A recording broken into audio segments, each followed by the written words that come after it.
Over a lifetime, all of us change to an extraordinary degree. From a physical perspective, we start off as a little bundle about 50 centimeters high, with cherubic features and elastic soft skin, and then we may end up, some 90 years later, as a stooped, grey, liver-spotted, 180 centimeter high structure. In the intervening period, every single cell in our body will have been replaced, often many times over, and will have gone through all kinds of experiences that perhaps leave almost no trace in memory. The 25-year-old won't remember most of what the 5-year-old felt so strongly about. The 67-year-old will only dimly recall what was on their mind as they approach 30. We carry the same name throughout our lives and consider ourselves as a relatively stable, unitary entity. But is it really right to think of ourselves as the same person? Once one puts it under a philosophical microscope, the issue of personal identity emerges as far trickier than at first assumed. So in what ways could we be said to be continuous throughout time? What does guarantee that we can plausibly think of ourselves as the same people over a lifetime? Just where is personal identity located?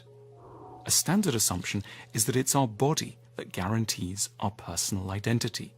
This is the theory that a key part of what makes me me is that I'm housed in an identical body.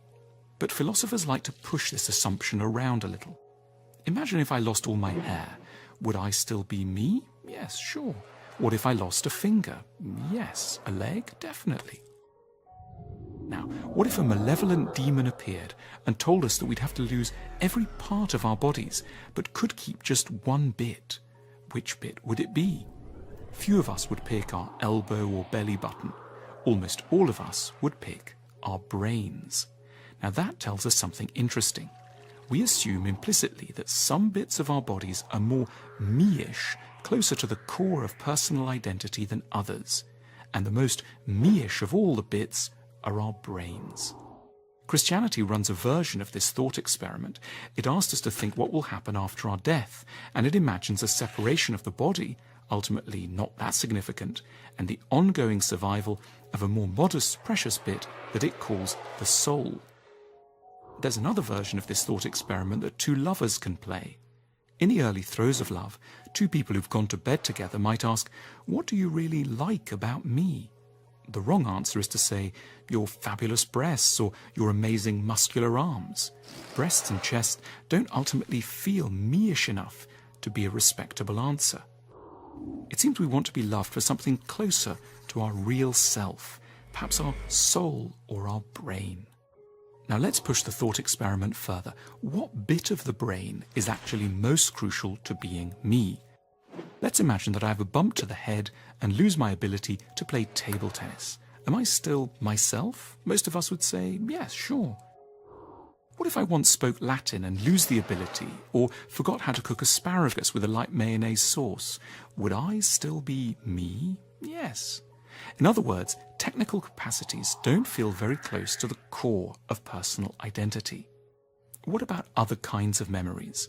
A big part of making me me tends to be my store of memories.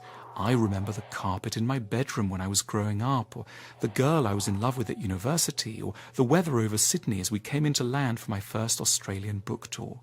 But what if these memories all vanished as well? Could I still be me?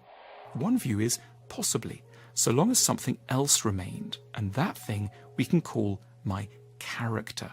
In other words, if my characteristic way of responding to situations, my sense of what is funny, wise, interesting, or important remain the same, I can still, in some fundamental way, claim to be the same person. My memory store of feelings and behaviors might be gone, but I could be assured of continuing to feel and behave in compatible ways in the future. Those around me would need to keep reminding me of stuff that had happened, but they would still recognize me as me. A fascinating idea comes into view. Personal identity seems to consist not in bodily survival. I could be put in somebody else's body or live in a jar and still be me, nor in the survival of memory. I could forget everything and still be me, but in the survival of what we're here going to call character. This is an idea attributed to the English philosopher John Locke, who famously wrote that personal identity is made up of what he called sameness of consciousness. If a demon offered us a choice between remembering everything but feeling and valuing very differently, or feeling and valuing the same sorts of things but remembering nothing, most of us would, Locke suggests, choose the latter. So, if we have to boil personal identity down to its essence, it seems to come down to values, inclinations, and temperament. Let's think of death with all this in mind. The standard view of death is that it's sad because it means the end of our identity. Now, it certainly does mean the end if we identify identity with the survival of our bodies or with that of our memories. But if we think that who we are is to a large degree about our values and characteristic loves and hates, then we are, in a sense, granted a kind of immortality, simply through the fact that these will continue to live on in our species as a whole, lodged here and there outside of their present home. Perhaps what we have learned to call me was only ever a temporary resting place for a set of ideas and proclivities that are far older and are destined to live on far longer than our bodies. We might attempt to be less sad about death by letting go of the idea that we are a particular constellation of physical features. We are always, in a sense, far longer lasting, far more transgenerational as a bundle of inclinations and ideas. We will continue to crop up and live wherever those ideas that are most characteristic of us will emerge, as they must, in the generations that are to come. Focusing in on questions of identity has the paradoxical and rather cheering effect of making us both less attached to certain bits of us and more confident that the really important things about who we have been will survive, in a way, long after our bodies have returned to dust and our memories have been obliterated.